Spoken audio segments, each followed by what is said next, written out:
laboratorio no se come, está frente justo a la caja de bioseguridad donde está lo más contaminante. Acá estoy menos contaminado que allá. Ten cuidado. ¿Ya? Bien, vamos a desarrollar un tema, ¿no?, que ya hemos visto en la parte teórica, lo que corresponde al metabolismo del glucógeno, ¿correcto? Pero la parte que corresponde a alteraciones, ¿sí? Ustedes han visto la glucogénesis, que tiene que ver con la formación del glucógeno, pero también han visto el proceso de la glucogenólisis, que es la degradación. ¿Ya? Han visto la participación de enzimas claves, ¿no? En el caso de la síntesis, la glucógeno-sintasa y la enzima ramificante, ¿no?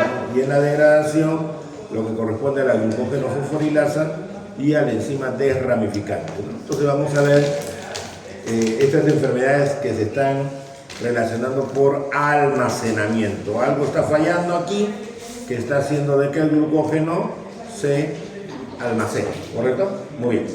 Entonces, los expositores, ¿cómo es el orden? Mayanga primero, Rojas primero, después Vilches, después Ramírez, que si ya, después Moscoso. Listo, muy bien. Entonces, vamos a escuchar a sus compañeros, por favor. Sí, tranquila nomás. Acá están al frente, acompañando al frente de la calmita. Adelante. Vamos a hablar de la enfermedad de glucogenosis tipo 1.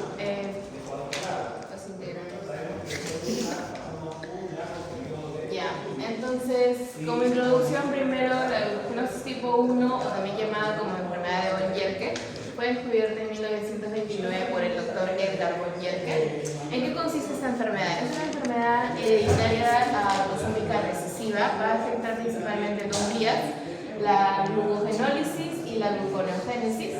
¿Qué quiere decir? Esta enfermedad va a producir un aumento del glucógeno en hígado, principalmente en hígado y en los riñones. Y la enzima que principalmente se va a ver afectada va a ser la glucosa 6-fosfatasa. Por eso es que principalmente la glucólisis y la glucogenógenesis. ¿Qué ocurre? La glucosa 6-fosfatasa no va a funcionar correctamente, entonces la glucosa no va a poder liberarse del torrente sanguíneo, lo cual va a generar un acúmulo. Pero ¿qué pasa en la glucogenólisis, ¿no? Bueno, como no va a poder liberarse la glucosa, va a generar una hipoglicemia en la sangre, ¿no? Disminución en la sangre. ¿Dónde va a acumularse este glucógeno que no se va a liberar? En el hígado, generando hepatomegalia también. La glucosa 6-fosfato no se va a quedar ahí, no se va a desviar a otras vías, como la vía de la esplantosa fosfata, produciendo ácido úrico y generando una hiperuricemia. O también a la glicólisis, terminando formando piruvato y generando lactato, terminando con acidosis láctica, que ya la conocemos. Ahora, esta enfermedad tiene dos tipos, tiene tipo 1 y tiene tipo B. No lo voy a detallar porque ya lo va a detallar fisiopatológicamente mi compañera, pero técnicamente la de tipo A va a haber un efecto en la enzima principalmente, ¿no? La glucosa 6-fosfato va a llegar al retículo endoplasmático, pero la enzima va a ser la que va a fallar, lo cual no le va a permitir volverse glucosa. También su mutación va a ser a nivel del gen, que es el G6PC. ¿Ya? Entonces, tengan en cuenta esto. Ahora, en la de tipo B, directamente el fallo no va a ser en la enzima, sino en el transportador, que es su translocasa. La glucosa 6-fosfato no va a llegar al retículo plasmático. A pesar de que la enzima puede encontrarse catalíticamente bien, la glucosa 6-fosfato, al no entrar con su transportador, pues no va a poder convertirse en glucosa y generando la enfermedad también. La mutación es en el gen SLC37A4, a diferencia de la otra. Ahora, ¿cuál es la que lo caracteriza? Que va a producir neutropenia. La neutropenia va a ser la deficiencia de los neutrófilos. ¿Por qué en esta pasa y en la otra no? Porque los neutrófilos necesitan de la glucosa y también indirectamente de la transglocasa. Entonces, por eso es característica de la de tipo 1B. Ahora, al haber neutropenia van a bajar las defensas del paciente, generando infecciones, adenomas, entre otras cosas, abscesos. Ahora, hablando sobre la incidencia de esta enfermedad, tiene una incidencia estimada de 1 en 100.000 seres vivos nacidos. Claro, ya lo han podido leer en el seminario, ¿no? La más prevalente viene siendo la de tipo 1A, ¿por qué? Por el gen específicamente. Y la de menos, en un 20%, la de tipo 1B, por su efecto en el transportador. Ahora, en el artículo mencionaban que la población judía Ashkenazi tiene una prevalencia de hasta 5 veces mayor que la de los caucásicos normales. ¿Por qué? Porque, como menciono acá, algunas poblaciones se deben principalmente a factores genéticos y al efecto del fundador. Al ser una población relativamente pequeña, los genes se comparten entre ellos y se propagan. Otras poblaciones con mayor riesgo de ser portadores también son los hispanos mexicanos y personas de descendencia japonesa. ¿No? Gracias. Bien, en el caso de esta enfermedad de la glucogenosis, ¿en qué tejido está ocurriendo? En el tejido.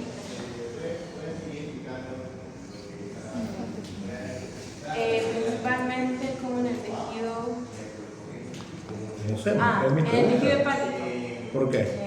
Porque el hígado va a ser el encargado de liberar la glucosa, romper el glucógeno para liberar la glucosa. Y entonces va a ocurrir principalmente ahí. Ok, hay que tener en cuenta que la glucosa 6-fosfatasa, nosotros habíamos estado mencionando que estaba presente exclusivamente en el tejido hepático. Músculo lo carece, así que esta enfermedad básicamente se va a dar a nivel del hígado. ¿Ya? ¿Correcto? Muy bien. En el caso de la glucogenosis, ¿no? Esta es la de tipo 1, estás hablando de una mutación, ¿no? Es el gen, ¿dónde se encuentra presente? Porque las anteriores enfermedades que nos presentaban sus compañeros nos indicaban en qué cromosoma, en qué brazo. Sí. Están en diferentes cromosomas. La de tipo 1B, si recuerdo, está en el cromosoma 17. Ajá. Y la de A,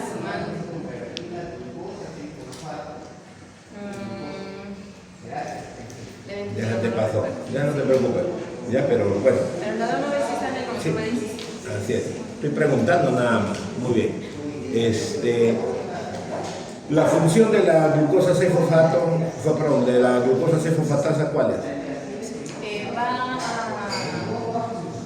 a fosforilar, a desfosforilar, a la glucosa 6-fosfato. ¿Para qué? Para convertirlo en glucosa. ¿Y por qué se da ese proceso? Porque la glucosa 6-fosfato va a estar inactiva. O sea, yo tengo a la glucosa 6-fosfatasa. Muy bien. Yo sé que va a hidrolizar, desfosforilar a la glucosa 6-fosfato y va a generar glucosa, pero ¿por qué ese es el propósito? Ya, porque puede ser por muchas razones. Pero, Una. por ejemplo, si en la glucólisis se produce lactato. Entonces, ¿En la glucólisis se produce el lactato? Piruvato. Ya, no me asustes. ATP, se produce ATP y su resultado final va a ser el piruvato y lactato, se va a convertir en lactato. Sí, pero estamos hablando de que en el hígado va a ocurrir, va a haber liberación de glucosa, entonces ¿cuál es el propósito? Porque el lactato no se tiene que quedar ahí nomás, tiene que... Pero ¿por qué hablas de lactato si estamos hablando de glucosa? Por eso, pero es que la glucosa se va a terminar transformando en glucosa otra vez, en la gluconeogénesis. Pero esta enzima... Va a actuar la glucosa, la fosfatasa. Sí, pero ¿cuál es la intención de esta enzima? ¿Cuál será el propósito de la participación de esta enzima?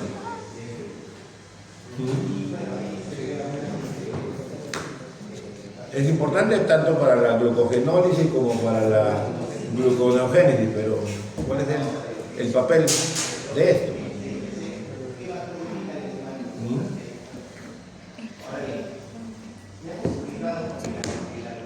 ¿Por qué se activa la gluconeogénesis? ¿Por qué se activa la glucogenólisis? La gluconeogénesis se activa al haber mucho ejercicio, o cuando la persona está en ayuno. Cuando la persona está en ayuno, el cuerpo tiene que producir glucosa. ¿Qué más? ¿Y la glucogenólisis? Va a ser el rompimiento del glucógeno. No, pero ¿cuándo se activa esa glucogenólisis? Igualmente, cuando la persona está en ayuno o cuando está realizando un ejercicio intenso. Ya, pues entonces, si está en ayuno, está en actividad física, ¿por qué será importante de que esta enzima participe y me facilite la disponibilidad de glucosa? Para que el paciente no le dé hipoglucemia. Esa es la intención, pues, por eso. O sea, lo que nosotros tenemos que tratar de controlar es el estado hipoglicémico frente a la actividad física o frente a un ayuno. Vamos a tener caída de la glicemia, ¿no? Y se supone que el hígado, como tejido, es un tejido hiperglicemiante, ¿no? Por lo tanto, él debe de abastecer glucosa para poder mantener la glicemia dentro de sus valores óptimos, ¿correcto? Pero en este caso, se supone que está carente la enzima, ¿sí o no? Entonces el estado hipoglicémico se va a mantener. O sea, estas personas hay que tener bastante cuidado con ellas, no pueden hacer ejercicios o no pueden mantenerse en estado de ayuno. ¿Por qué? Porque si está hipoglicémico el hígado no va a poder aportar glucosa, ¿o no? ¿Por qué te sorprende? No, por el hecho de que deriven en la actividad, perdón, en la prohibición, ¿no? De hacer. O sea, el músculo tiene su propio glucógeno, él puede aportar, ¿no? Pero recuerda que si el ejercicio es más intenso, frente al ejercicio, la adrenalina ejerce una acción sobre el hígado. ¿Para qué? Para activar la glucogenólisis, ¿sí? Pero no va a poder soltar la glucosa, ¿no? O sea, yo hago actividad física y obviamente el músculo tiene su propia reserva de azúcar que le facilita la contracción. Pero como estás entrando en una actividad, los demás tejidos periféricos también tienen una mayor necesidad energética. Entonces requiere la glucosa hepática, pero por la carencia de esta enzima, ¿qué va a pasar? No va a poder abastecer.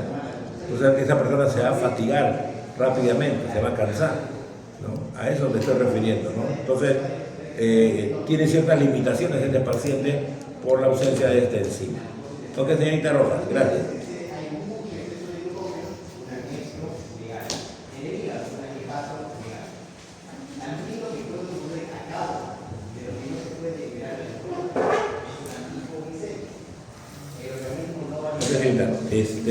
Vilches.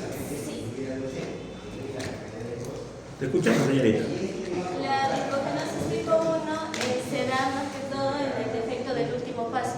El último paso tanto en la glucogenólisis como en la gluconeogénesis. Como ya hemos visto hasta ahora, en la glucogenólisis vamos a llegar a glucosa 1-fosfato, que con la ayuda de una isomerasa va a pasar a glucosa 6-fosfato. Esto en la glucogenólisis. En la gluconeogénesis vamos a tener fructosa 6-fosfato, que también con una isomerasa va a pasar a glucosa 6-fosfato. En ambos ya tenemos la glucosa 6-fosfato. El último paso es que con la ayuda de la glucosa 6-fosfatasa va a pasar a glucosa. Esto va a ser en una persona normal. ¿Y qué pasa con los subtipos? En la glucogenosis tipo 1A tenemos la glucosa, que va a entrar hacia el retículo endoplasmático con la ayuda de esta proteína. Esta proteína se llama translocasa glucosa 6-fosfato y ayuda a que la glucosa entre al retículo endoplasmático y de acá para que pase a glucosa libre. Pero hay un daño en esta enzima, en la glucosa 6-fosfatasa, por un daño en el gen de G6-GC. La glucosa puede entrar al retículo endoplasmático, pero no va a liberar glucosa. Ese es el problema en este subtipo. ¿Y qué pasa? Cuando no libera glucosa en la sangre no va a tener glucosa, entonces va a producir hipoglucemia. también va a producir hepatomegalia y nefromegalia. Estos tres son por acumulación del sustrato, acumulación de glucosa 6-fosfato en la célula. Después tenemos la acidosis láctica y la hiperlipidemia, que se da por el desvío metabólico de la glucosa 6-fosfato. Toma otras vías metabólicas. En el subtipo 1B, la glucosa no va a poder entrar al retículo endoplasmático porque esta proteína está dañada. La translocación de glucosa 6-fosfato se daña por una alteración en el gen SLC37A4. Y esta enzima sí funciona, pero de nada sirve prácticamente porque la glucosa 6-fosfato no puede entrar al retículo endoplasmático. Esto que genera neutropenia crónica. ¿Por qué? Porque esta translocasa con esto se ayuda para los neutrófilos, y como no... No, pero es neutropenia. Neutropenia, pero como no está funcionando, afecta a los neutrófilos. Hay una disfunción de los neutrófilos y hay enfermedad inflamatoria intestinal, por lo menos. Ya, lo que hemos visto es esta parte, o sea, esta parte prácticamente no va a estar funcionando. Entonces la glucosa 6-fosfato va a tomar otras vías porque no va a poder entrar al retículo endoplasmático. ¿Qué vías va a tomar? Primero vamos a ver la glucólisis. La glucosa 6-fosfato va a pasar a fructosa 6-fosfato, después a fructosa 1.6-fosfato, que ya conocemos, así hasta llegar al piruvato. Este piruvato va a llenar prácticamente, por así decirlo, el ciclo de Krebs, y cuando ya no puede entrar más a ese lado, va a tomar la vía del ácido láctico, generando pues lactato y acidosis en el cuerpo. La otra vía es la glucosa que sí logra entrar al ciclo de Krebs, va a subir en citrato, que luego va a formar acetil-CoA, que el acetil-CoA es muy importante para formar ácidos grasos y gliceroles. Entonces, bioquímicamente podemos explicar por qué una persona con esta enfermedad tiene bastantes, está gordito, por así decirlo. La otra vía a la que va a ir es a la vía de las mentosas, formando ribosa 5-fosfato, en la que la ribosa 5-fosfato crea gran cantidad de nucleótidos, pero como crean bastantes nucleótidos, estos nucleótidos se van a degradar rápidamente. Cuando se degradan muy rápido forman ácido úrico.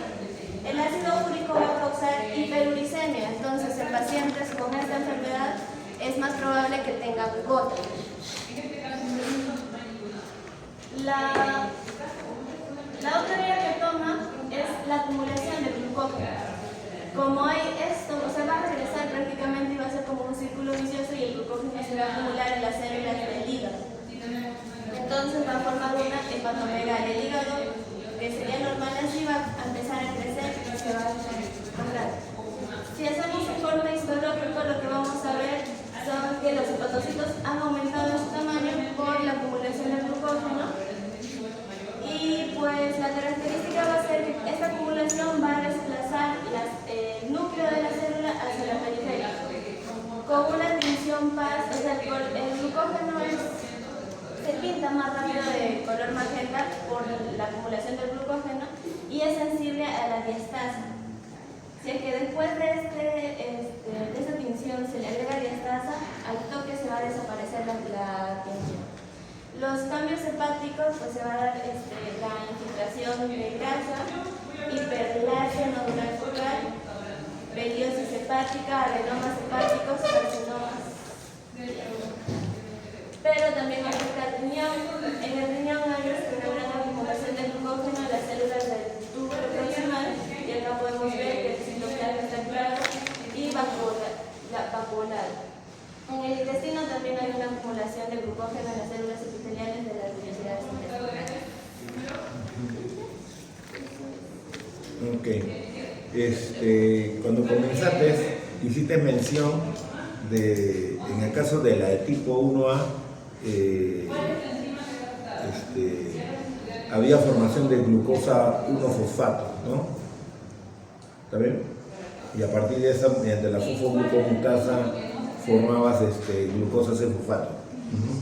¿De dónde viene esa glucosa 1-fosfato? De la glucogenosis. Pero ¿quién me la forma? ¿Quién la produce?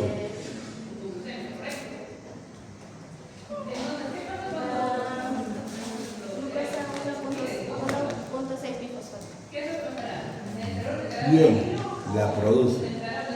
No a partir de qué intermediario. Es una fosfolipasa.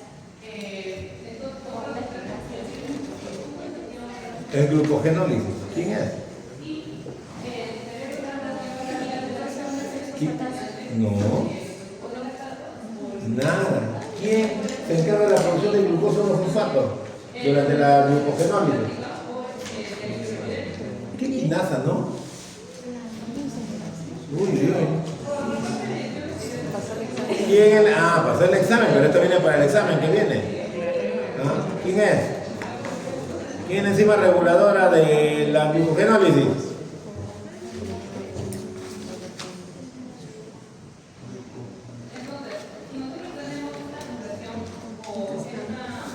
La glucógeno.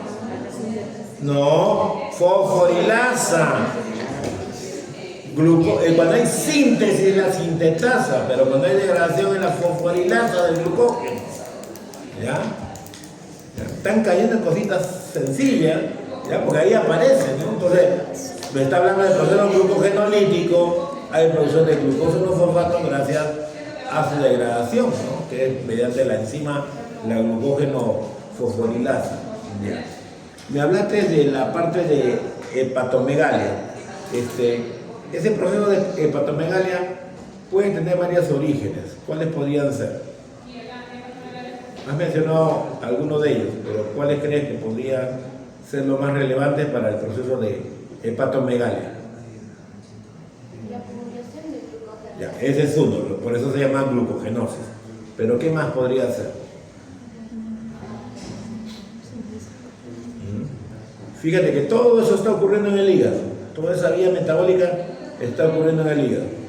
¿Ya? Glucógeno se está acumulando, ¿no? Porque no lo puedo degradar. ¿Qué más podría ser?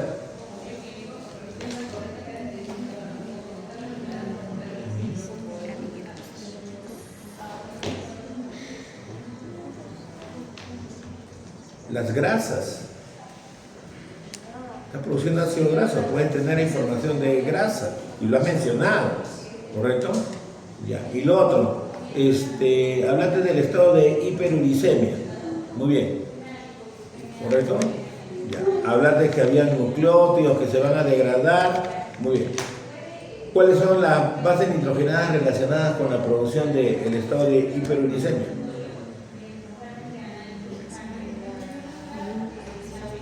Porque no es cualquier base nitrogenada. Para darme una sobreproducción de ácido úrico, yo requiero un tipo especial de base nitrogenada. Los nucleótidos para estructurarse requieren de pentosa y obviamente se va a activar esa vía, ¿no? Pero ¿cuáles son las bases? Ahí las tienes en tu diapositiva, subliminalmente está ahí puesto.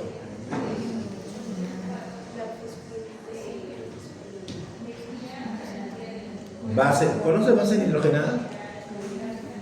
Biología, base nitrogenada. Un nucleótido tiene azúcar pentosa, ribosa desoxirribosa, tiene grupo fosfato y tiene base nitrogenada. ¿Cuáles serán las bases nitrogenadas de los ácidos nucleicos? ¿Cuáles son las bases nitrogenadas de los ácidos nucleicos? ¿Qué más? ¿Y ahí? ¿Qué más? Falta una.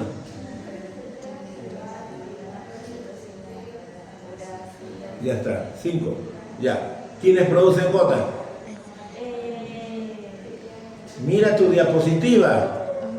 El celular no te va a decir nada. Mira tu diapositiva, está, cantado. Por acá su compañero ya me dio la respuesta, pero tú me tienes que dar la respuesta. Alanina, ¿dónde está la adenina? ¿Y ahí dónde está la adenina? ¿Dónde crees que está la adenina? ¿En tu dibujo? ¿Dónde está la adenina? ¿Cómo que por ahí? Mira, ¿dónde? Ya, y aparte de la adenina, ¿qué más?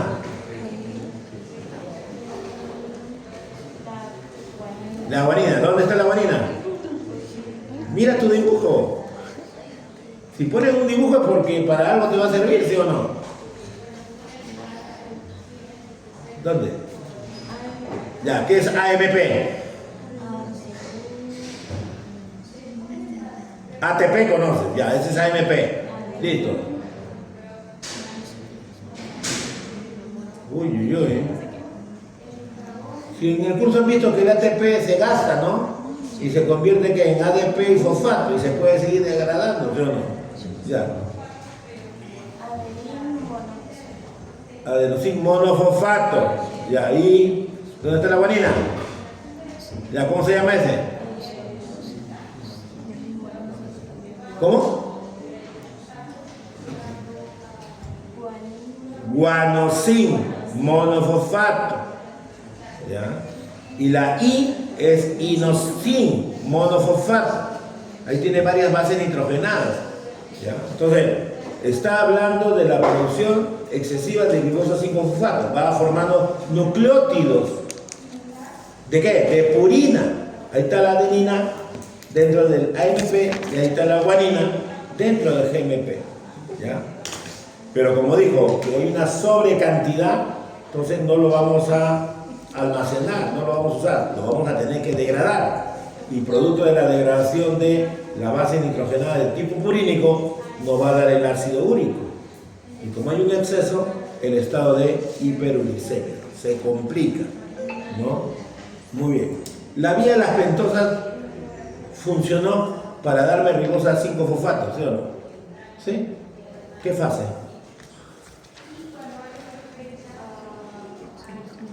¿Cuáles eran las fases de la vía de las pentosas?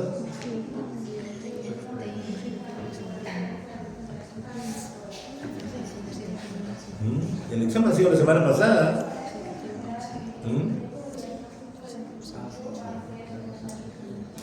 Fase oxidativa, no oxidativa. ¿Cuál tendría que estar activa? Si requiero pentosas.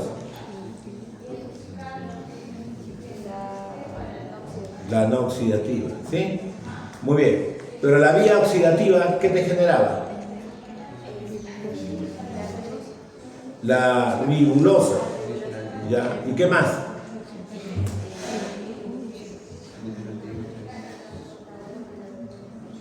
¿Qué más? ¿Qué más forma la fase oxidativa de la vía de las pentosas? Sí, la fase oxidativa. NADPH. ¿Y para qué me sirve el NAC fosforilado? ¿Biosíntesis de qué? Colesterol y ácido graso. Se requiere arriba, pues.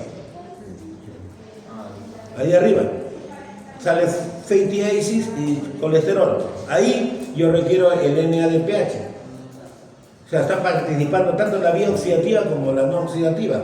La no oxidativa para la parte de formación de pentosa y la vía oxidativa para alimentar del NAC fosforilado reducido para la síntesis de ácido graso y colesterol. Entonces todo está ahí activo. ¿Ya? Ok. Listo, Michelle, gracias. Muy bien. Continuamos con Ramírez. Buenas tardes.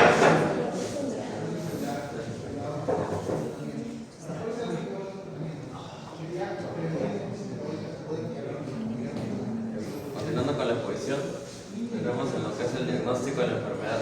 En este caso hay dos tipos de diagnosticar. Uno de ellos es el primero, que es la prueba de laboratorio. En este caso, como dijo mi compañera, en el caso de la glucogenólisis tipo 1A. Glucogenólisis. No, glucogenosis 1A. Cuidado los términos. Hay un bajo nivel de glucosa en la sangre. A su vez también se encuentra ácido láctico. La urea en la sangre también el ácido úrico se encuentra a niveles altos en la sangre. A ver, ¿es urea?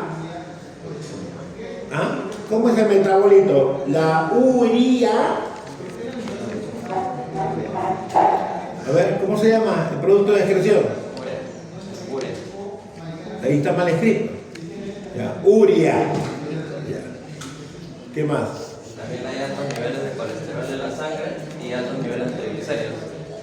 En el caso de la glucogenosis tipo 1B, tenemos presencia de neutropenia de gravedad variable. Que es la, Neutroprenoa. ¿Sí? Ya me confundió también. Si su compañera ha mencionado, retrocede. Ay, ay, ay. Por ahí mencionó disminución de neutrófilos, neutropenia. Ahí está ya. Ya pues. ¿Y no hay filtro en la diapositiva? ¿Ah? No es por hacer. Ya, porque todos calificamos.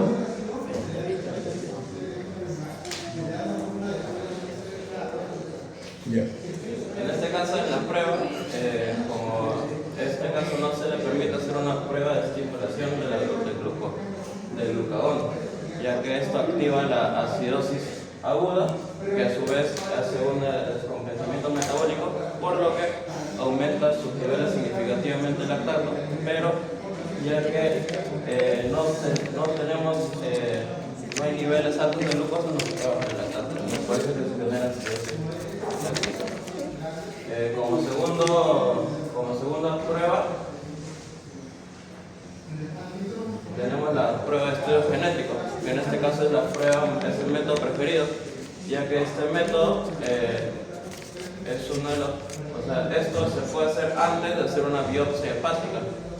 En el caso del estudio genético se buscan dos genes, que es el gen 6PC, que se encuentra en el cromosoma 17, y en el caso del gen es SLC37A4, que se encuentra en el cromosoma 11. En el caso de la G6PC sirve para detectar el glucogenosis tipo 1A y el SLC37A4 para la glucogenosis tipo 1B. Cuando no se encuentra, no hay neutropenia, en este caso ya se estudia la cadena del gen G6PC. Y en el caso de que tengamos tejido de biopsia hepático, hay otra forma que también es analizando la actividad enzimática de este gen. ¿Y cuál sería la actividad enzimática de ese gen? Con la glucosa 6-fosfato. ¿Qué expresa ese gen? ¿Ese gen qué expresa? Estoy viendo si sabe. La glucosa expresa.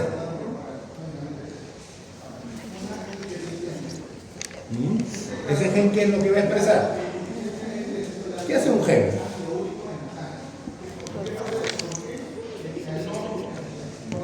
Realiza todo el sistema que permite realizar todo el la actividad enzimática. Es como que sus instrucciones que tiene el cuerpo para ¿Un gen de qué está constituido? De ADN, muy bien. ¿Y ese ADN qué puede codificar?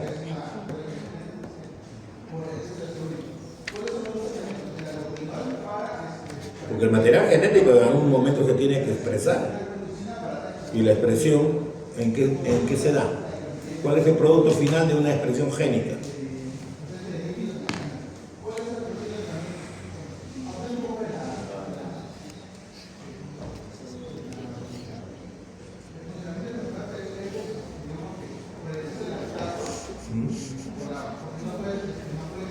Ahí tú pones medición de la actividad enzimática de ¿qué?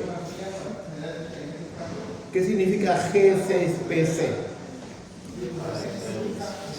glucosa 6-fosfatasa. ¿Fosfato o fosfatasa? Entonces tengo que evaluar la presencia de la glucosa 6-fosfato. ¿Y por qué mides actividad enzimática ahí? Para ver qué está fallando en ese ciclo. Pero ahí has puesto que se mide la actividad enzimática. Hay que saber el tema. Acá estamos hablando de deficiencia enzimática. Desde el comienzo se está hablando de la deficiencia enzimática. Ahí se está teniendo que evaluar la presencia de la enzima. ¿Correcto? Entonces tengo que, obviamente, colocarle el sustrato respectivo, ¿no? Y la glucosa 6-fosfato es el sustrato. Pero ¿qué voy a ver? Carencia de degradación, porque está ausente la enzima. ¿Nada más, Ramírez? Sí, profesor, eso sería todo. Ok, gracias.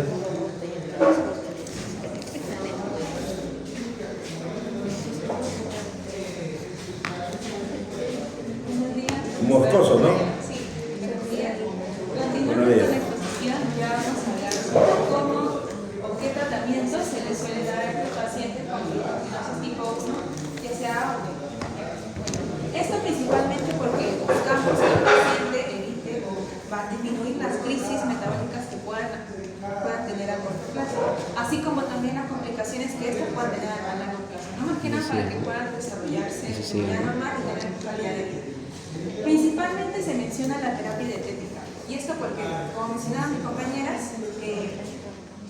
estos pacientes tienen la ausencia de la glucosa en casa, entonces el glucógeno que está almacenado en su hígado no puede transformarse o expresarse en glucosa, ¿no? Esto que puede causar que el paciente sufra de una hipoglucemia grave que pueda afectar diversos órganos, ¿no? Porque no está la glucosa en la sangre, siendo un ejemplo claro, el órgano afectado, el cerebro, ¿no? Entonces, por eso es que estos pacientes dependen prácticamente de la comida que consumen, ¿no? Porque captan la glucosa de manera instantánea, más no la pueden almacenar para largo plazo. Es por eso que este tratamiento se basa más que nada que el paciente coma frecuentemente, evite tener largos plazos de hora o de tiempo sin consumir alimento, más que nada basándose en tener un horario estricto de comida. Esto con el fin de que, el paciente no permanezca en ayuno o esté mucho tiempo sin consumir alimento. A pesar de que estos pacientes prácticamente dependen del alimento que consumen, no significa que todos los alimentos son necesarios o aportan la misma cantidad de glucosa necesaria para ellos, ¿no? Aquí nos menciona más que nada que los pacientes deben consumir carbohidratos complejos. Se dice que son carbohidratos complejos porque su cadena de glucosa es larga. Eso quiere decir que para poder liberarla va a demorar un poco más, lo cual va a ayudar a que sus niveles de glucosa se mantengan estables por más tiempo. Nos mencionan que unos ejemplos de alimentos no serían el arroz, la avena, el papa, el quinoa, el camote y pan. También ¿Y qué tipo de carbohidrato tendría esos alimentos? Me está dando ejemplos de alimentos, pero en sí, ¿qué tipo de carbohidrato está presente ahí? No es, podría ser, es el almidón. ¿Ya? voy a mencionar más adelante. Pero es el almidón, recuerda que es ramificado, es grande, enorme, entonces de poco a poco lo vamos a ir fragmentando para que vaya soltando también de poco a poco la glucosa, ¿ya? Porque si le doy un azúcar más sencillo, rápidamente se le va a poder disparar la glicemia, ¿no? Y eso va a perjudicar, ¿ya? También se hace un pequeño paréntesis aquí mencionando que es recomendable que los pacientes no consuman más tanto azúcares simples como ya mencioné el profesor. Estos tienen la cadena de glucosa más corta, entonces se liberan de manera más rápida, lo cual hace que también se consuma de manera más rápida. Aquí se menciona que estos azúcares, al liberar su azúcar, su glucosa de manera así como de golpe, por así decirlo, el hígado no llega completamente a digerirlo, ¿no? Lo cual a largo plazo puede dañar.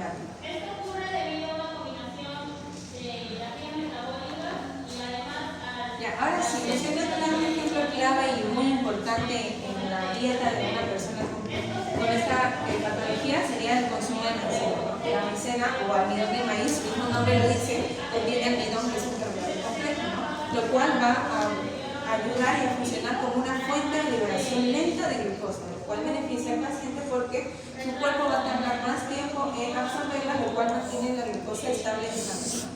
Aquí en el artículo nos dice que es recomendable que estos pacientes lo consuman antes de dormir, durante la madrugada o entre comidas. Esto debido a que, como sabemos, cuando nosotros de manera normal dormimos, no ocurre nada porque tenemos glucógeno almacenado y nuestra enzima glucosa 6 fosfatasa está normal. En cambio, en estos pacientes no. Entonces, como dependen constantemente de la alimentación, pueden sufrir una hipoglucemia mientras duermen. Entonces, se recomienda que consuman maicena y un vaso de agua para poder mantener sus niveles de glucosa por más tiempo. ¿Y por qué en la noche? Porque no están consumiendo alimentos. Mencioné que estos pacientes suelen depender de la alimentación. ¿Y habrá una razón? Porque en la noche no estamos haciendo actividad, ¿sí o no? ¿Cómo estarán estos metabolismos? Minimizados, ¿pues? ¿No? Entonces, al haber una menor tasa de metabolismo basal, ¿no? Vamos a ir consumiendo eso que le has dado, pero de una manera mucho más lenta también. A ver, ¿qué más?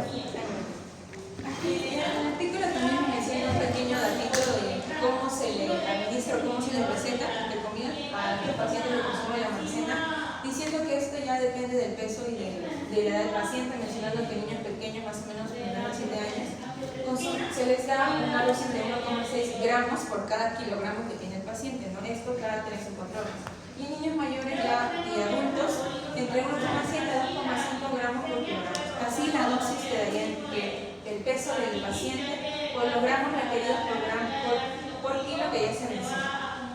Estos también nos dicen que este tipo de tratamiento o consumo de maicena ha beneficiado mucho a los pacientes que han sufrido esta patología debido a que se ha visto que antiguamente los pacientes han sufrido crisis de hipoglucemia grave mientras dormían, lo cual ocasionaba que tengan daño neurológico, tengan convulsiones o hasta en algún caso lleguen a morir. También nos hacen un paréntesis de nuevo mencionando la importancia de la alimentación nocturna, ¿no? Estos pacientes, como ya mencioné antes, dependen de la comida que comen. Entonces, se les recomienda tener su dosis de maicena antes de dormir o también tratar de tener una alimentación continua nocturna. Por eso que se le menciona lo de los horarios, tratar de comer cada 3 o 4 horas para así mantener los niveles de glucosa estables. Si no, también pueden optar por usar sondas nasogástricas o gastrostomías. Esto para que mediante una bomba de alimentación se les siga administrando alimento y puedan mantener su nivel de glucosa.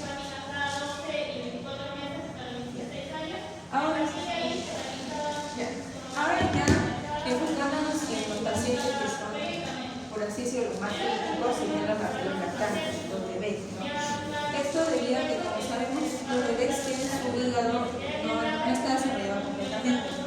Entonces, de por sí, la cantidad de glucógeno que acumulan es poco comparado para el consumo que ellos realizan, pero como están en crecimiento, siguen utilizando de manera constante esta glucosa para poder desarrollarse en todo el órgano, principalmente el cerebro, ¿no? Que se lleva casi todo el porcentaje de glucosa que contiene. Entonces, estos lactantes al sufrir estas patologías pues tienen un riesgo mayor a sufrir una hipoglucemia, ¿no? Y también porque estos no pueden manifestar sus síntomas, no pueden decir que están débiles, no pueden decir que marean, que se siento mal, que no hablan, ¿no? Entonces, por eso es necesario que los padres de estos niños estén alertas a los signos que son la palidez, irritabilidad, sudoración, temblores y somnolencia, ya que estos pueden significar que los niveles de glucosa en el cerebro están bajando, lo cual es un signo de alerta.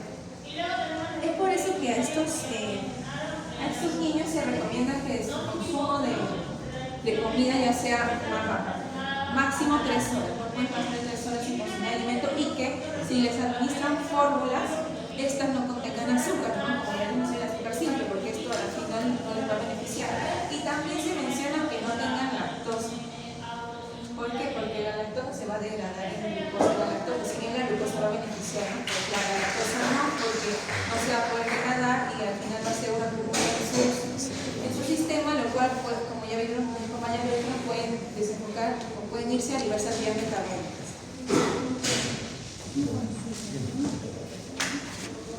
Sí, creo que sí.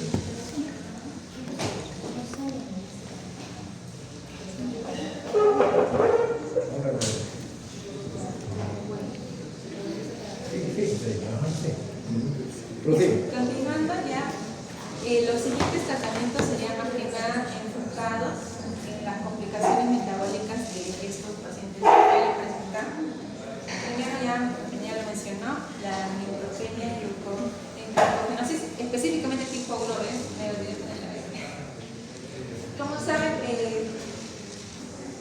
es ocasionado porque existe un defecto, ¿no?, en el GSLC 37A4.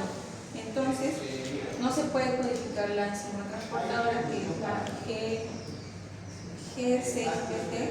Entonces, no se puede mover la glucosa 6-fosfato dentro de la célula, lo cual hace que se acumulen sustancias en el metabolismo interno del neutrófilo. Esto que ocasiona en los pacientes, ocasiona que suelen presentar infecciones frecuentes, porque sin neutrófilos no hay defensas ante estas, también aftas en la boca o problemas intestinales.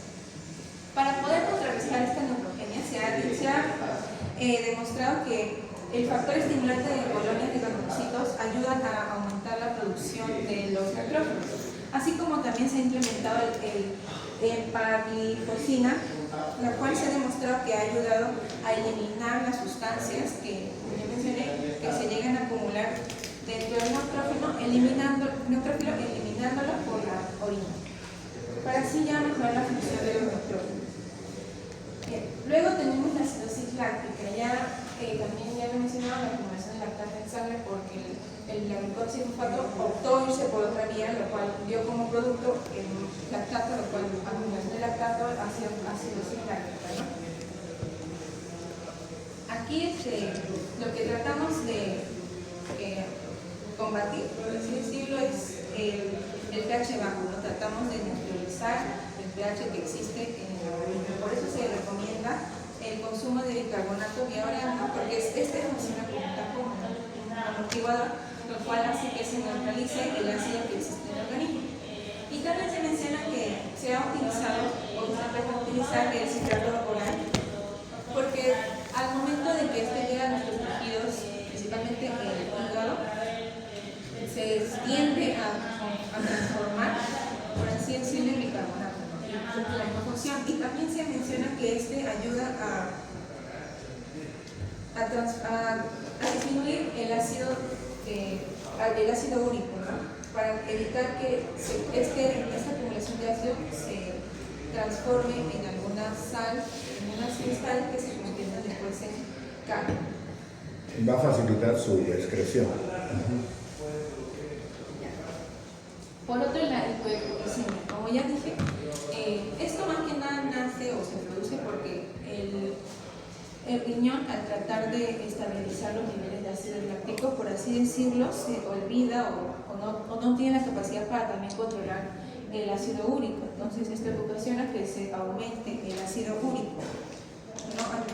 Por lo cual al ya sobrepasar un límite suele crear gota, que es son formaciones como de cristales que se tienden a fluir por el cuerpo y pueden irse más que nada a la articulación, lo cual causa lo que llaman así a la gota, que causa dolor e inflamación en las articulaciones. Ese ácido úrico cristaliza, ¿ya?, y se convierte en urato monosódico, que son como microagujas, ¿no? Ahí tienes un dibujito del pie. Comienza la inflamación en la articulación del dedo gordo del pie, pero ojo, en la articulación se están depositando microagujas. Esa es su forma de cristalizar. Entonces, al flexionar va a haber, ¿qué cosa? Dolor. Pero también, si son agujas, ¿qué va a haber? Daño tisular. Entonces se dispara la cascada inflamatoria, ¿no? Entonces, lo que hay que hacer es disminuir la cantidad de ácido úrico, ¿no? Y el riñón es el que contribuye a eso, ¿no? Pero hay que ver la causa de origen. Y bueno, acá se ha indicado de que hay una sobreproducción de pentosas, ¿no? En este caso ribosa. ¿Qué más? Ya, es por eso que para poder tratar esta enfermedad, la gota, se recomienda usar alopurinol, que ayuda a disminuir esta cantidad de ácido úrico. Y ya para combatir el dolor que suelen presentar estos pacientes sería la colchicina. El alopurinol, ¿qué hace? Búscame la diapositiva de tu compañera de la producción de ácido úrico. Una de la esquinita que está. Entonces, Porque eso lo vamos a ver en la última unidad del curso. Ahí está. La última enzima, ¿cómo se llama?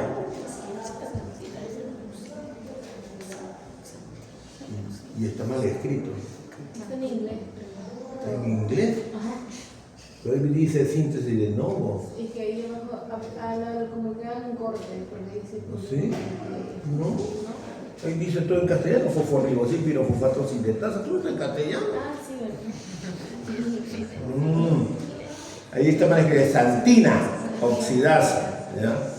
Esa es la enzima encargada de la producción de ácido úrico, pero ella está trabajando de más. ¿Qué hay que hacer con esa enzima? Inactivarla, ¿ya? Entonces el halopurinol, ¿a quién va a neutralizar? A esa enzima, santina oxidasa. Entonces, ¿qué va a pasar con tu cuerpo? Va a dejar de producir ácido úrico.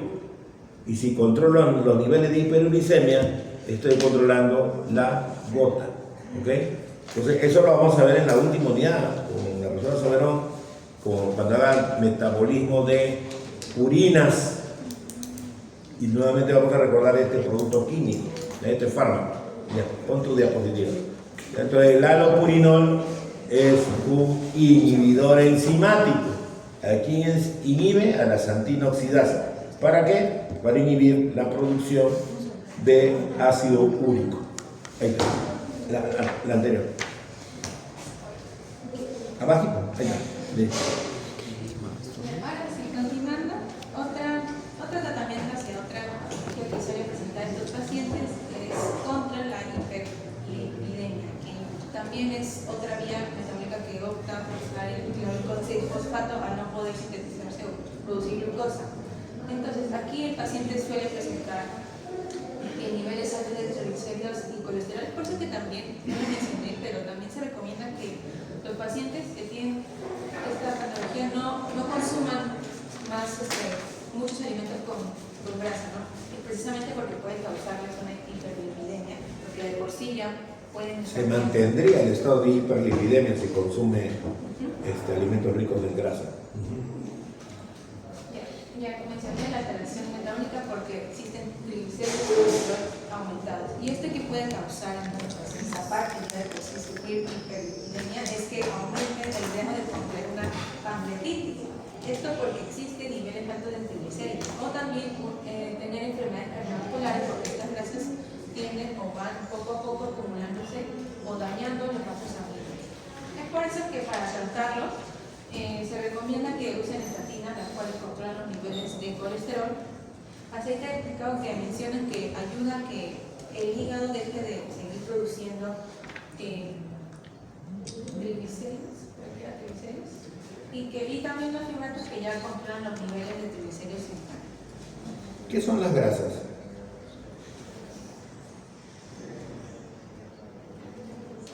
Sí, ahorita tú estás hablando de triglicéridos.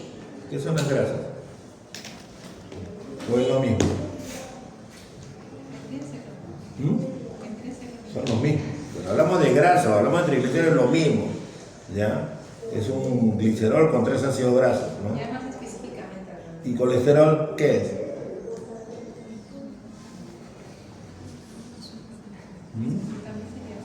¿También sería qué?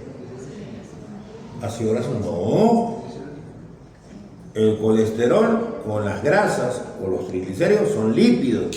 Entonces tenemos dos tipos de lípidos diferentes.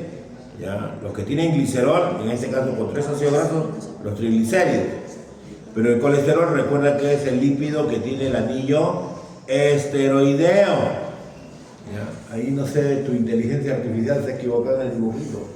No se ve un circulito, dice CO2, y hay un anillo de 5 vértices. Ahí se ha confundido porque...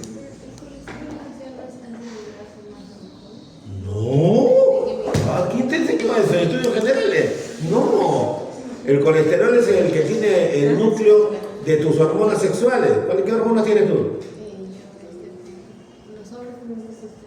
Tus hormonas, te he dicho, hombre no. Estrógeno, ¿qué más? Ya, pero ¿qué más?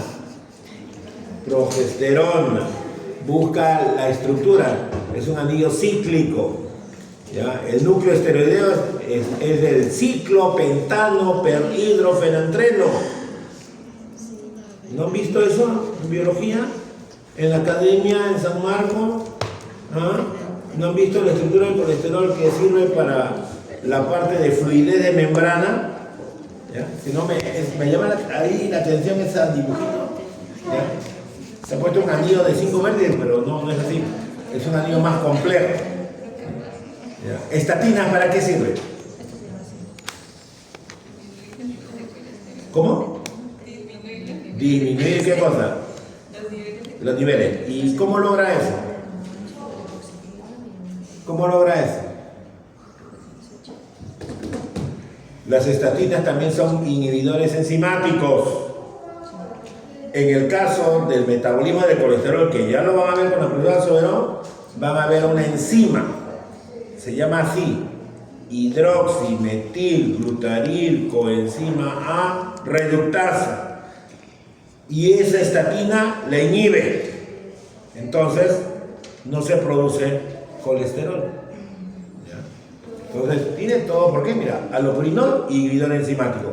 Estatina, inhibidor enzimático. Entonces, la parte farmacológica contribuye en la mejora de la situación patológica de este paciente. Pero fíjate que son inhibidores de enzimas. Por lo tanto, es importante conocer todo el metabolismo para saber dónde darle en el punto clave, ¿sí o no?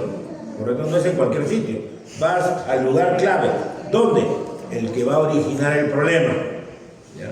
Entonces usted diga, ¿por qué tanta bioquímica, que tanta vía metabólica? Eso es para conocer dónde se debe de dar la terapia farmacológica. ¿Está bien? Listo. ¿Qué más? La última parte. Falta. Ah, ya. Entonces va a hablar un poquito mañana. Ahí porque creo que está en la 20 está. Ya, otro tratamiento que también se le ofrece ya es cuando el paciente presenta un estado porque ya su hígado prácticamente se ha dañado porque ha habido mucho, ya la acumulación de glucosa no es demasiada, y también añadido que también se le acumulan las grasas. Estos pacientes ya suelen presentar lo que sería un adenoma hepático, que es ya causado por el estrés metabólico que siente ya la célula hepática. Entonces, ¿qué pasa? Estas células empiezan a crecer de manera normal y esto, si perdura con el tiempo, puede transformarse o dar así un carcinoma hepatocelular, ¿no? Que es cuando ya los adenomas se convierten en cáncer hepático, ¿no? Célula maligna. Y pues esto va a causar que el paciente sienta ya un dolor más crónico porque ya la alteración sería ya de manera prolongada.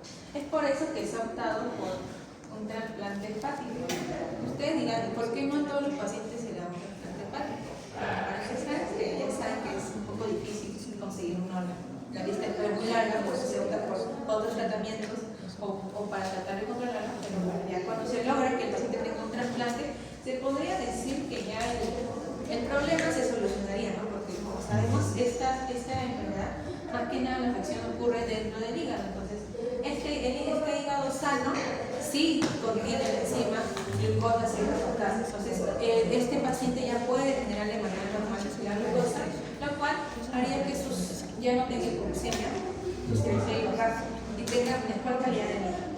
Aunque hacia esos paréntesis pequeño, porque como ya mencioné, pueden tener alteraciones renales, ¿no? Pero si este paciente llegó a tener alteraciones renales y le han hecho un trasplante de hígado, lamentablemente esto no va a solucionar sus problemas renales.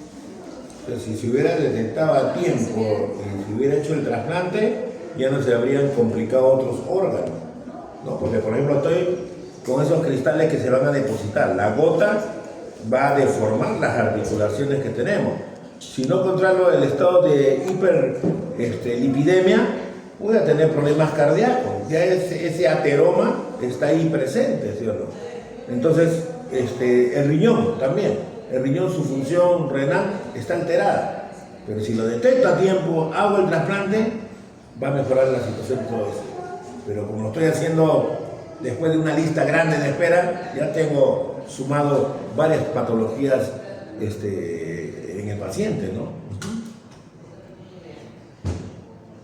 Por último, ya terapia que es la más actual, la que sigue en investigación, es la terapia génica. Aquí, como ya sabemos, el problema de que el hígado no pueda crear, por así decirlo, obtener la enzima glucosa 6-fosfatasa va más que nada porque tiene una alteración genética, ¿no? Más que nada en los genes G6-PC, que es la que se encarga de producir la enzima glucosa 6-fosfatasa, y la CLC37A4, que se encarga de crear la proteína transportadora de la glucosa 6-fosfato.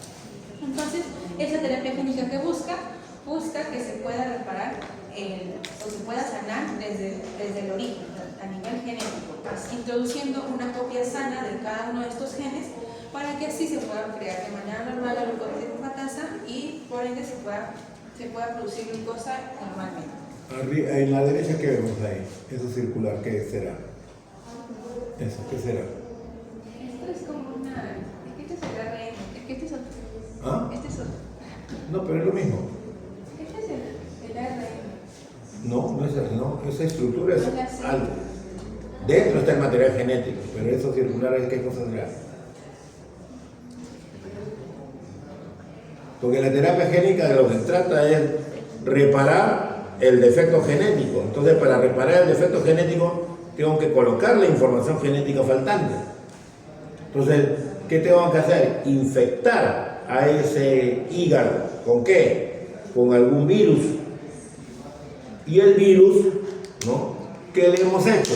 Agregado la información deficiente. ¿Correcto? Entonces, el virus es el portador de la información que está faltando.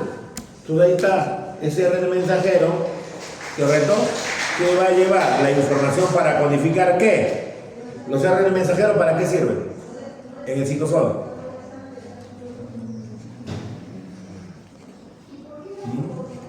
¿Qué utilidad tienen los RNA mensajeros en el citosol? Va a llevar información, ¿para qué? ¿Crear qué? Una proteína, ¿cierto? Y ese proceso de formación de una proteína, ¿cómo se llama? Formar proteína, no formar RNA. Transducción creo que era ADN a RN. La transcripción es la copia del DNA en RNA. ¿Ya? Y la formación de proteínas es la traducción. Entonces, ese agente va a llevar la información. Ya debe tener el RNA transcrito o de repente va a tener las herramientas para poderlo transcribir. La cosa es que ya tengo el RNA, que no es parte del virus, es de nuestra información, lo lleva, ¿no? Entonces ahí está introducido, fíjate. Y ahora va a tener contacto con quién, ese de dos cadenas, ¿qué será de bajito? Hay una unidad menor y una unidad mayor, ¿qué será? Está en el citosol, ¿sí? Ahí hay varias organelas, pero hay una abajito, donde se ha metido el RNA y tiene esas dos unidades. El ribosoma, pues ahí está abajito, el ribosoma, y lo está leyendo. Y al final, esa estructura de color amarillo que está ahí fosforescente es lo que yo quiero. En este caso será la proteína, que será la enzima, pues que me está faltando, pues sí o no. Entonces, voy a infectar a ese hígado con virus para que esa capacidad de recombinación genética facilite de que la propia célula hepática produzca la enzima, ¿sí o no? ¿Correcto? Y por lo tanto estoy solucionando el problema de la falta de degradación de la glucosa 6-fosfato a glucosa libre, ¿sí o no? ¿Listo? ¿Ya? Pero tengo que infectar al hígado, porque el problema está en el hígado, ¿sí? ¿Ya? A ver, ¿qué más? Ya usted ya lo mencionó. No, pues tú dilo. Una terapia para que ya no se, como el ADN ya está mutado por pues se le va directamente o hacen que entre directamente una RNA codificado para poder producir la proteína que hace falta para producir la enzima, Este es un método, y otro que también sigue en investigación es edición genética con CRISPR-Cas9. Esto es conocido como una tijera molecular porque dicen que trata de como que corta el ADN y las partes cortadas para que así esto no se desarrolle más y pueda producirse de manera normal la enzima. El de arriba yo infecto, pero dependo del virus. ¿Para qué? Para que el tejido produzca la enzima. Entonces es algo continuo que voy a tener que hacer. Voy a estarme infectando con virus que llevan la información. Pero en el otro es reparar. Tratar de reparar la información que está alterada, ¿no? Entonces, bueno, ahí es un proceso muy particular. Pero si lo llego a reparar, obviamente nuevamente el gen va a expresar lo que yo requiero. Pero ¿qué tiempo demorará eso en investigarse, ¿no? Todavía está en proceso. Porque tienen que ver que estos tratamientos duren a largo plazo, que después tienen que durar años para ver cómo reacciona, en este caso, los secretos de prueba, y ver cómo reacciona su Y sistema. también que si existen esas modificaciones no afecte todo el genoma también. Porque estoy modificando lo que está dañado, pero si se altera otra cosa, me sana por acá y me enferma de otra cosa, ¿no? Por eso tiene que estar en investigación todavía. Ok, señorita Moscoso, gracias. Finalmente, con su compañero Mayanga, muchas gracias.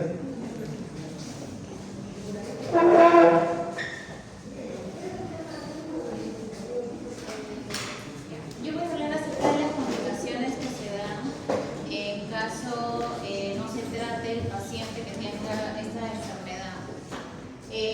Hay un montón de complicaciones. Para empezar, vamos a hablar acerca del crecimiento y desarrollo, pero de la mano con la salud ósea. Cuando tienes la enfermedad del almacenamiento de glucógeno, pues va a haber una complicación tanto en la conversión de la glucosa 6-fosfato a una glucosa simple y en la 1B del glucógeno 6-fosfato del citoplasma hacia el retículo endoplasmático.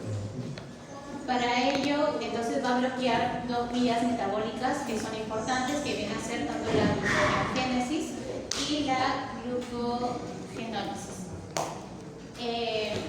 Cuando existe este bloqueamiento, lo que va a ocurrir es una crisis energética crónica. La crisis energética crónica va a producir que va a complicar o que va a justamente explicar lo que va a perjudicar el crecimiento o la salud ósea. Tanto la glucólisis anaeróbica y la falta de energía celular. Ante un exceso de glucosa 6-fosfato, ya que no se puede ya convertir en glucosa, va a tener que desviar este sustrato a otra vía, que viene a ser ya la glucólisis anaeróbica, en lo que se va normalmente de glucosa a piruvato, va a llevarse a también la transformación del piruvato a lactato. Y al producir lactato, ya que bastante glucosa 6-fosfato, entonces se va a producir una acidez láctica. La acidez láctica lo que hace, lo que ya explicaron, es que va a haber, disminuye el pH y va a aumentar la cantidad de iones hidrógeno. Esto es llamado acidosis metabólica, y la acidosis metabólica se da justamente porque la sangre, lo normal es que tenga un nivel de alcalinidad máxima de 7.35, pero como va a estar en un estado ácido, pues simplemente lo que va a hacer es alterar, pues, más que todo lo que hemos hablado durante las clases, que son las enzimas. Y la falta de energía celular, que también lo voy a explicar un poquito más adelante.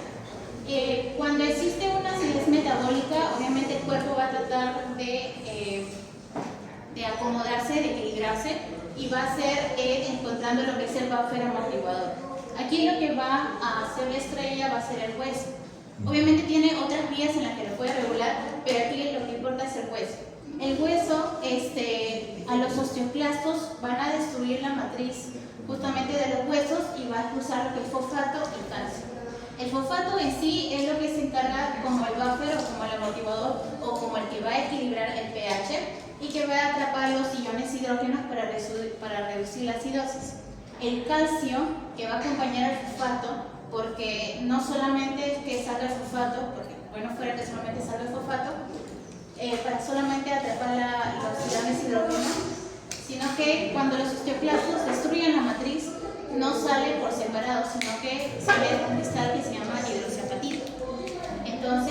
acompañado del calcio. El calcio también va al riñón y ayuda a contrarrestar la carga eléctrica de los ácidos a través de la orina. Entre la falta de energía celular, es decir, la falta de ATP o menos cantidad de ATP, menos energía, es porque la acumulación de glucosa 6-fosfato, como ya expliqué, va a producir una acidosis láctica.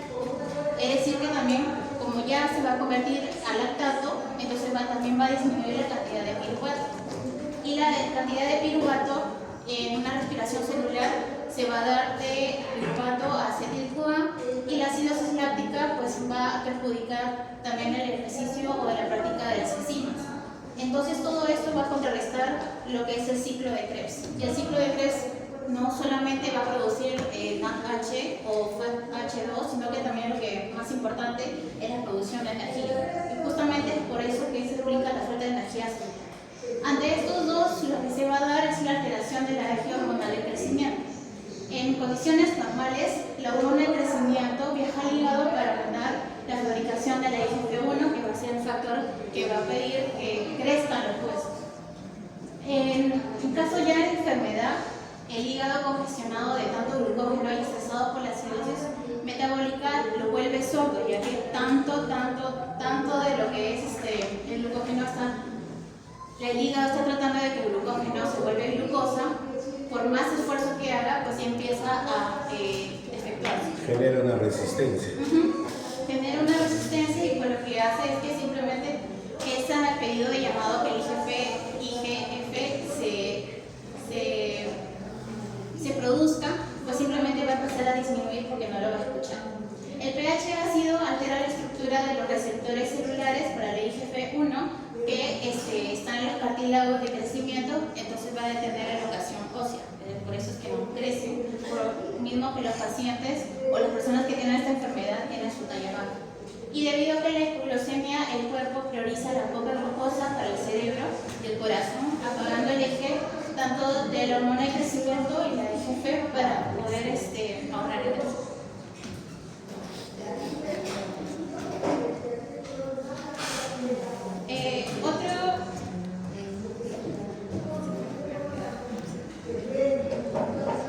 Otra complicación viene a ser renal. Como ya les expliqué en el anterior, el calcio ayuda a que se pueda liberar acidez a través de la orina, lo excreta, pero no solamente queda ahí. Aquí hay tres consecuencias que son tanto la hiperuricemia, la acidez láctica y la hiperlipidemia. La hiperuricemia, pues justamente la acumulación de glucosa 6-fosfato, va a activar también otra vía que viene a ser la vía de pentosa-fosfato. La vía de pentosa-fosfato no solamente crea NADPH y otras cosas más, sino que también va a producir lo que es el ácido úrico. El ácido úrico se va a precipitar en los riñones y se va a formar o va a apoyar en la formación de lo que son las sales, lo que se expresa ya en cálculos renales. La acidez láctica, como ya comenté, pues el pH va a aumentar y no solamente va a afectar tanto la sangre, sino que también el intersticio renal. En la hiperlipidemia, justamente como hay un exceso de acetil-CoA, el acetil-CoA también ayuda a formar los triglicéridos, y aquí ya no se va a ir tanto a la producción de ATP. Entonces va a producir tanto triglicéridos, colesterol, y esto va a llenar pues justamente las vías capilares y se puede formar tanto la glomerulosclerosis. Además de la complicación renal, pues también afecta el hígado y la mucosa intestinal. En el hígado es que la principal complicación que más suele ser afectada, pues tanto la acumulación de glucógeno y la estatosis hepática. Sí, el hígado, pues justamente como es el principal órgano que va a guardar el glucógeno para la cantidad de glucosa que tiene el cuerpo, pero cuando está en ayuno, pues va a tener que romper ese glucógeno para poder obtener la glucosa. Pero cuando se tiene este proceso de la glucogenólisis, se apaga otra vía que viene a ser la gluconeogénesis. Entonces, como tiene que activarse uno, no, tiene que apagarse uno para activarse otro. pero cuando hay demasiado glucosa 6-fosfato, debido a que no se puede salir a glucosa, entonces va como que empujar a que siga la vía, se mantenga activa al mismo tiempo. Entonces va a convertirse en glucógeno nuevamente, y por eso que los hepatocitos se llenan de glucógeno, empiezan a empujar a los núcleos, y es lo que justamente también dijo mi compañera, y empieza a ver lo que es la hepatomegalia. La estatosis hepática viene a ser ya pues el hígado graso. Esto viene a ser justamente como expliqué, el acetil-CoA que apoya la producción de triglicéridos y colesterol, que justamente viene a ser lo que se llama la lipogénesis.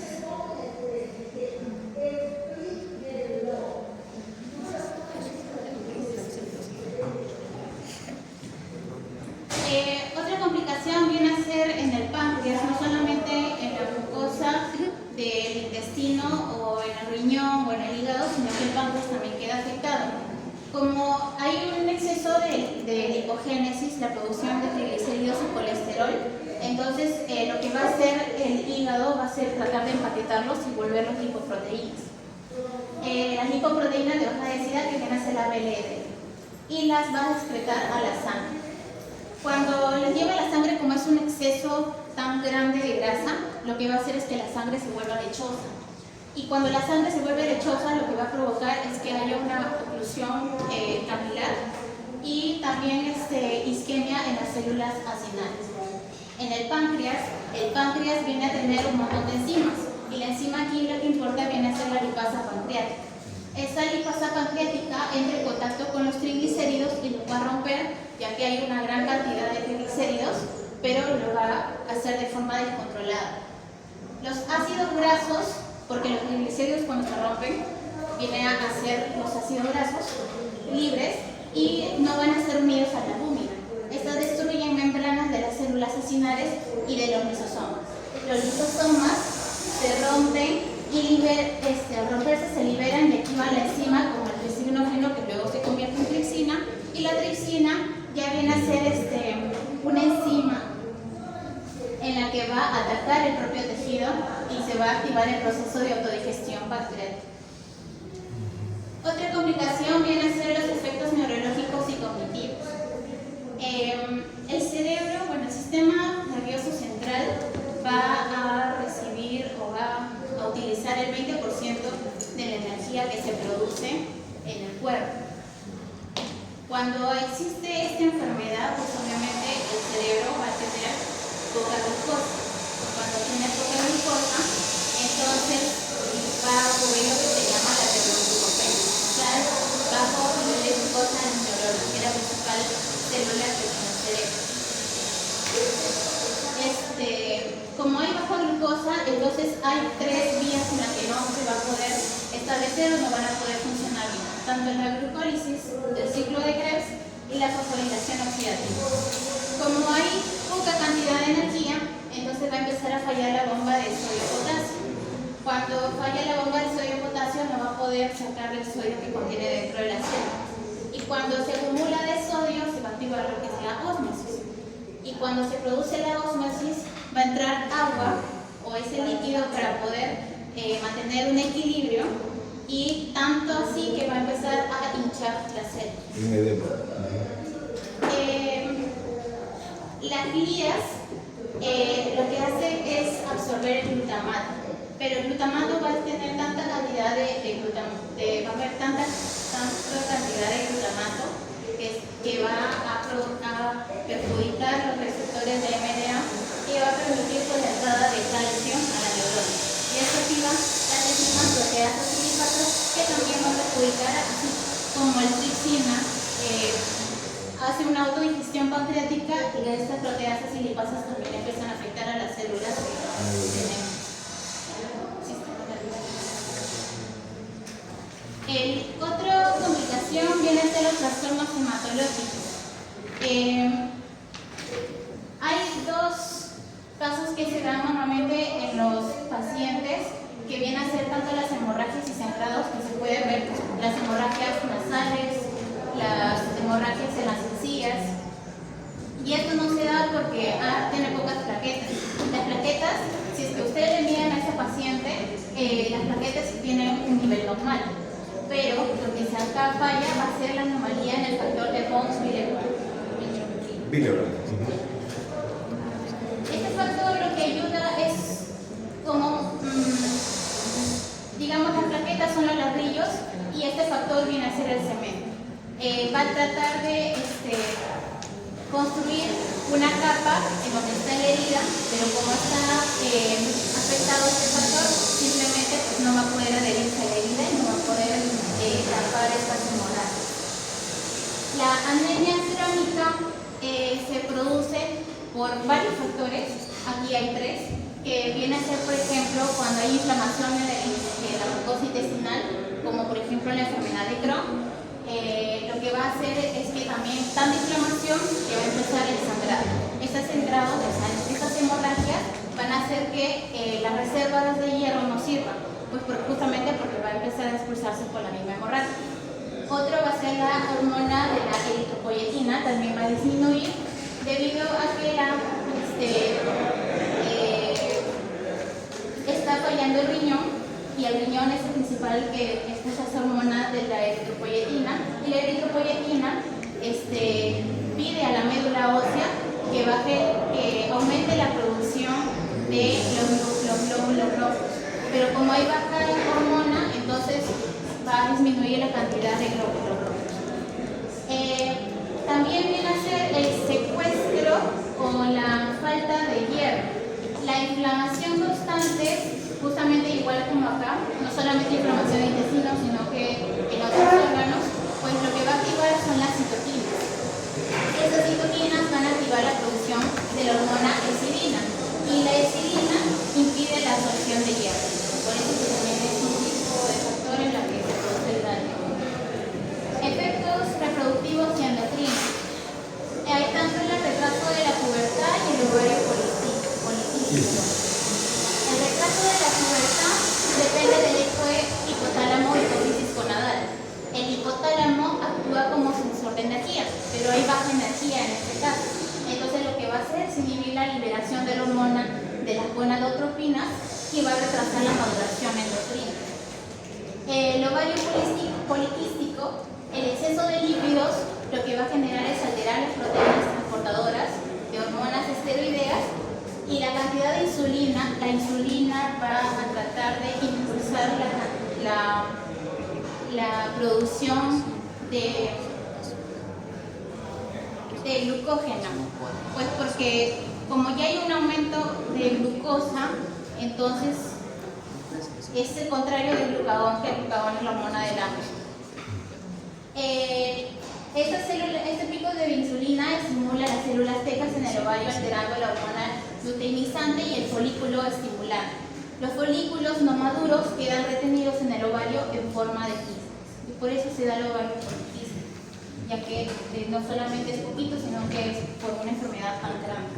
Hay otras complicaciones, como por lo que es la neutropenia, que la translocasa, pues la glucosa 6-fosfato es una principal energía de los neutrófilos, entonces también va a perjudicar en la inmunización en la inmunización del cuerpo, del organismo. Y eso sí. Ok, señorita. Muy bien. Agradecemos al grupo por el tema. Muy bien. Vamos a descansar 10 minutos.